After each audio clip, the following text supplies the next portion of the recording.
Good morning from Vietnam, and thanks a lot, Amanda, for joining our Inside Sharing shows. This is a program that we dedicated to help people through the challenging times like these days, right?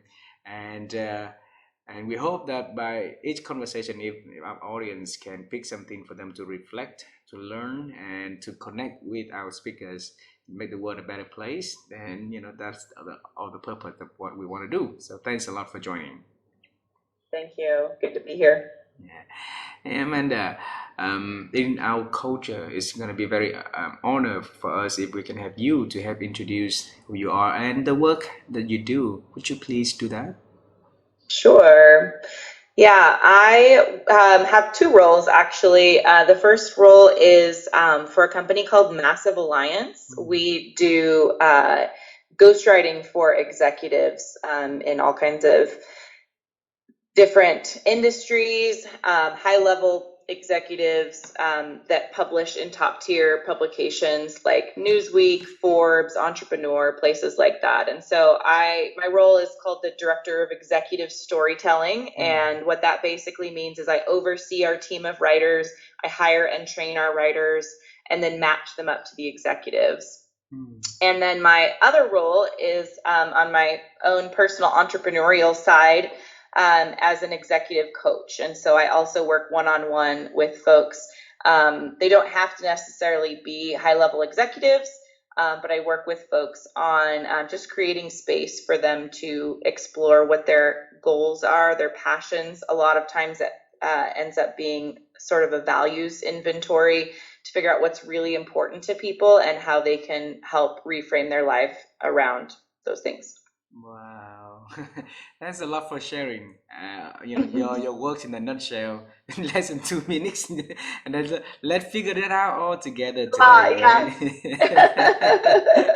Hey, Amanda, I'll bring you all the way to a very younger version of Amanda, and allow me to also bring myself all the way back to a very young version of myself too. So when I was young, I always wanted to become an astronaut. So I always dream of myself wearing like an astronaut suit and then jump in on a different planet. And life didn't give me that opportunity, not even close. All right, so it took me to a very different path, and I wanna know what did you dream when you was young? When you grow up, what did you dream that you're gonna contribute? What role would you play for this world? Can you tell us? Yeah, so I think early on, I remember wanting to teach. I always really enjoyed the school environment and what there was to look forward to, and was kind of the strange child that was like friends with my teachers and stuff like that. So I've always really I wanted to be in that sort of an environment, and it's kind of strange how I ended up where I am because my mom has been a professional freelance writer for decades, Mm. and I always would write, and I always would get like top marks in my class for how I would write, but it never occurred to me to do that for Mm. a career. And I took a lot of turns in my career following some other passions, and then it was only actually a couple of years ago that I sort of considered, and it wasn't even like I'm going to pour myself into this. It was just like maybe I could try to earn a living writing, and Mm. very immediately became apparent that that was something that I could do, Oh. and that that was something that I would really enjoy doing. Um, so yeah, it kind of an old passion that I never would have said this is what I want to do when I grow up, but it was always something that I loved doing. So it kind of has come full circle. Well, it's beautiful that you can do something that you love to do, and that you're good at doing that also. So that combination definitely will bring it a very good success, not only for you, but also for the clients that you are working with. So, I want to congratulate you for being one of the people that can accomplish the happy at work and happy at what you Thank do. you. All right, and I Yeah. connect with you. There was a thing that I connect with you. It's about that the purpose, the mission that you want to do is to help people to fully show up, right? And and that triggered my curiosity because I know what do you mean by show up in here? Yeah. Ah. Yeah. So I think that phrase has to do with the fact that for so many of us, we hold back on the things that we are passionate about, or the things that we're afraid of. We're afraid of failure, and so we don't bring our whole selves to the table, or we don't explore those parts of ourselves that are scary.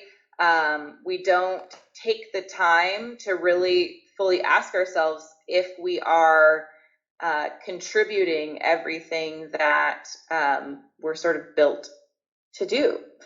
And so for me, showing up is taking a step back to look at who you are and what you're gifted at and what your passions are, and make sure that you are living fully into all of those things, that you're not allowing fear to hold you back, or just your imposter syndrome is another big one that can cause people to not live into who, however you want to define it, who they've been created to be, who they are destined to be, whatever terminology people resonate with. I think for the most part, people have this innate desire to contribute, whether that's in the world at large, whether that's in their workplace, even just whether they have creative passions or hobbies, music or art or any of those things.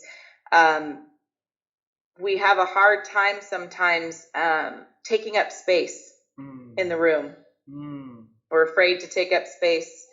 We're afraid to be fully who we are.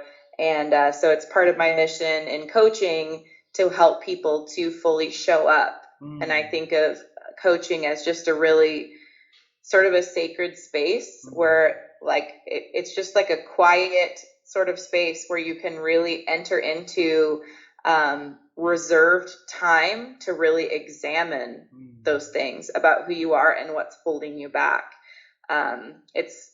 It's less, I think people envision coaching as, going to somebody for some sort of like expert advice, or like you think of like a sports coach that's there to like sort of tell you what to do or cheer you on.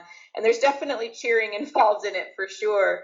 But like, I think the greatest gift that comes from coaching is literally just the time that you reserve on your calendar to examine those things and to follow your thoughts that might come fleeting through your mind all the way through to the end. Like, why am I afraid of that? I know I'm afraid of that. I don't want to be afraid of that, but I don't really know how to deal with that, so I just move on. Like, we have those kinds of thoughts that come into our head all the time. I'd like to do that someday. I don't really know how to do that. The thought goes away. But coaching creates like a designated time and space to say, like, those things are important for me to investigate, and I can spend 30 minutes or I can spend an hour really examining why I'm doing something or why I'm not doing something, and ensure that like I'm moving forward in a way that I can be proud of. Wow. You and I working in the same space for helping leaders to to excel through coaching. But I am always curious about the root cause of everything. So every chance that I got to talk to the people, I want to pick your mind on this. So when we were young, we are fearless, like we're not afraid much, right? And then it's easy for us to come to talk to I can come to talk to Amanda, you can come to talk to people around you, and we can be fully show up at what we do, when we're young. But then gradually when we grow up and and getting older, something definitely didn't work there. And what causes like to hold ourselves up from being authentic, being fearless, being brave enough to do things that we want to do. What happened there, Amanda, in your opinion? Yeah, I mean, I think that we're constantly learning, right, as we grow, and that's both positive and a negative thing. So, just like a child that learns that the stove is hot, when we experience pain and trauma, it causes us to have a reaction that says, like, that's not safe anymore. Like, we have one negative experience. I mean, I think most of us probably have stories from our childhood where somebody said something to us that like stuck with us for the rest, for decades, for the rest of our lives. And it was that one thing that they probably don't even remember saying, or maybe they didn't even mean it that way, that rewired our brain to believe that, like, that's not safe. Even if it was something somebody said about something you were wearing. I still have a memory of somebody saying something about my shoes, like, that I don't even remember what it was that she said. I just remember feeling really self-conscious about my shoes. I think I was in 5th grade, so I was probably 10 years old. And those are like the earliest memories I have that began to tell me that, like, I don't know fashion. I don't know how to choose something that looks good. Like, beauty is not my thing. I've never been, a beautiful person. So it's like these little experiences that sort of add up to teach us something. I think it's subconscious. Like, we learn something, we don't even realize that that's what we're learning. It's not sometimes we do. I think sometimes we do actively say, like, well, never going to do that again. And I think as adults, many people, I hear that kind of phraseology all the time. Like, when you do become more self-aware, people will tell stories about something, when they spoke up at work and it went poorly, or they confronted someone and it went poorly. And when you're an adult with a greater sense of self-awareness, you say, well, I'm never going to do that again. That clearly, like, did not work out well for me. But there are 1,000 variables as to why that didn't work out, right? So for us to say, oh, well, that was a bad experience, therefore I should never speak up again. Well, it's a false conclusion that we landed. So that's kind of maybe a long and twisty answer to, I think what happens is I think that we're learning, and if we don't trace back and realize, like, what were those moments, those turning points when we once believed that we can be an astronaut and then we stopped believing that we can be an astronaut, or whatever. I'm not saying you stopped believing, but just for any of us that maybe took turns from our career aspirations to trace back to where that came from. And that, like, our past stuff is more therapy than it is coaching. So it's not as much my department necessarily, because I think you have to go back and heal some of those things. But coaching is about your present and your future. And so I think when you are able to go, because sometimes just very physically, your body carries that trauma, and I think that needs to be dealt with in a therapeutic setting. But when those things are less raw and we're ready to sort of confront and say, I'm going to interrupt that pathway in my brain that says it's not safe when I speak up, and start rewriting another potential story that says, well, what good could potentially happen if I did speak up? Amanda, things happen to us, and it's like it's impossible for us to shield ourselves from, like, from things to come in, good or bad, right? But it's us who take it into ourselves, like, and make it a bad experience, make it a, something that negative, or it could be something that, like you say, required to make it neutral or become something more positive, more open to accepting it, right? Besides, is there a way that we can help people to prevent, the self acceptance of, the negative experience, so that we can be more deliberate, and then we can be more open and enjoyable, though? Yeah, I I think we can interrupt that cycle a little bit. Yeah. Because, like you said, we can't stop the stimulus or the information from coming in, right? Like, we're still going to have bad experiences, and we can't and we shouldn't try and dull our pain receptors so that we no longer experience that pain or that negative experience. But I think that we can intercept that by becoming curious about it. I think when information comes our way, and we experience sort of a reactive emotion, that is a point, and this is something I've been practicing in my own life a lot lately, that is a point where we can stop and get curious about that emotion instead of just following it wherever it wants to go. Say like, wow, that made me feel really bad. Like what's that about?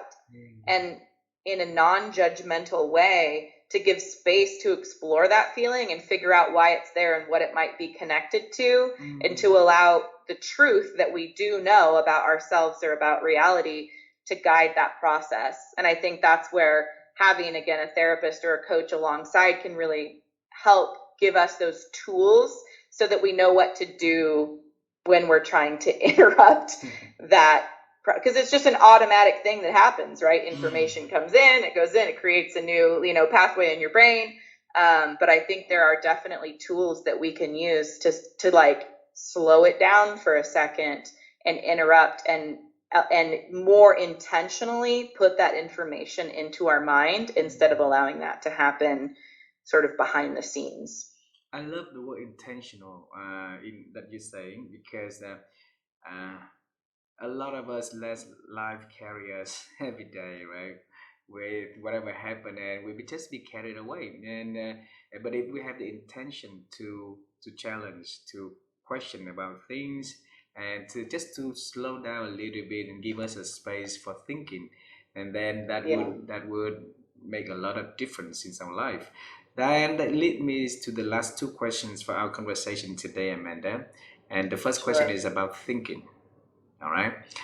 My wife and I have been in the quest to look for a way that can help the people or to improve their ability to think, because we believe that our ability to think these days is not increasing but diminishing, and unfortunately, so if we every chance that we can pick a brain on somebody who do a lot of thinking, who help people to improve their ability to think, I'll ask this question, Amanda. How do you help yourself to expand your ability to think?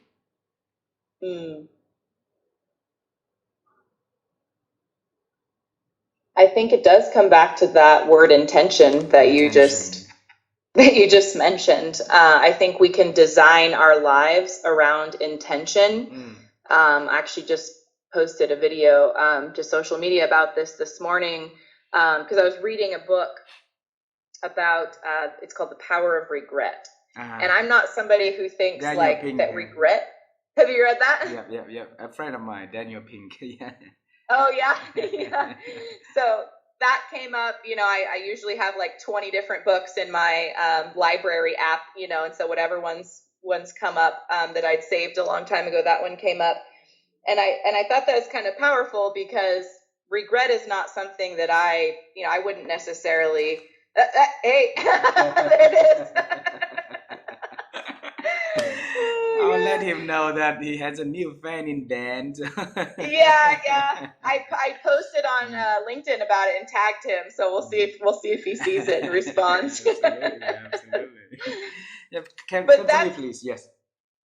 oh sorry, Yeah, yeah. So sorry. that is like regret. That's not something that I would necessarily frame as a positive thing, but like very intentionally, I wanted to subject myself to what he had to say because I believed that it could frame how I continue to approach my life, my coaching, my writing, everything. It's like this intentional subjection of yourself to something that you may or may not agree with. And so that's something I was trying to provoke anybody who ended up, watching that video earlier today, is like, what today could you intentionally go and subject yourself to?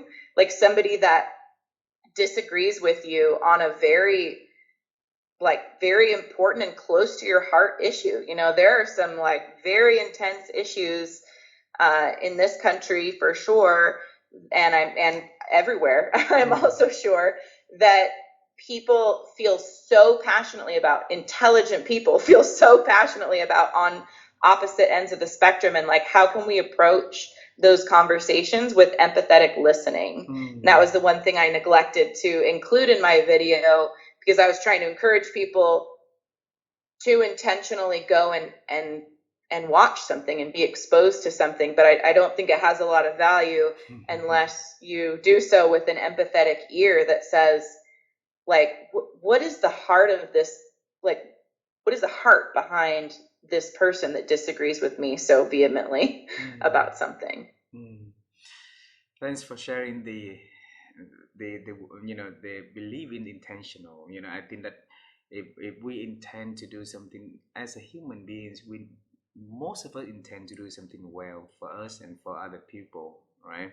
And it's us who lead the intentions, and it's us to teach ourselves to create the right kind of intentions, and that is, that will lead us to the way that we want to do in life. And if something happened not the way we want it to be, at least we were the one who in the control, not the one who be carried by, by other people, or by other thoughts. So that I really thanks Yeah. for sharing. And the last one is, the last question, Amanda, is again is about you, and it's gonna be, like you say about coaching is present and the future, right? Yeah. So we're gonna head to the future a little bit here, and let's celebrate the future. Okay, is there anything that Amanda is working on that you are exciting and you want to celebrate, and share with us so we can celebrate with you in advance? Yeah, I think so. I mean, I think the building of this coaching business is something that I really want to celebrate because it demonstrates a lot of personal growth for me. So, like, I would love to just celebrate that with the world Absolutely, as we're all absolutely. trying to get better together. And also seeing people continue to be freed from things. I feel like that's what I see day in and day out in my coaching sessions, is when people take that time to, like, create a very specific space to free themselves from things like those fleeting thoughts that kind of come in and out, and we never really deal with them, but to really sit down and deal with them and to create like beautiful actionable things that they can change. Like, people are going to be writing books that they never would have written. People are going to be leading people in profound ways that they've never done before. People are going to be braver in their family and romantic relationships than they've ever been before as a result of taking the time for a coaching session. And so that to me is not necessarily about me, because I think if I'm successful as a coach, like, you kind of won't know I'm in the room. Like, it's more about you and working through whatever it is that you feel that you need to examine. But that to me is what is so exciting. It comes back to that concept of showing up. If we had a room of 100 coached people as opposed to uncoached people, I just think it just creates space for people to show up in such a more profound way, with all of their gifts at the table, being brave, being vulnerable, being okay to fail, being okay to apologize, being okay to break and repair relationships because we've been brave. I just think that creates a better world for us all. So. Wow. Amanda, thanks for sharing that.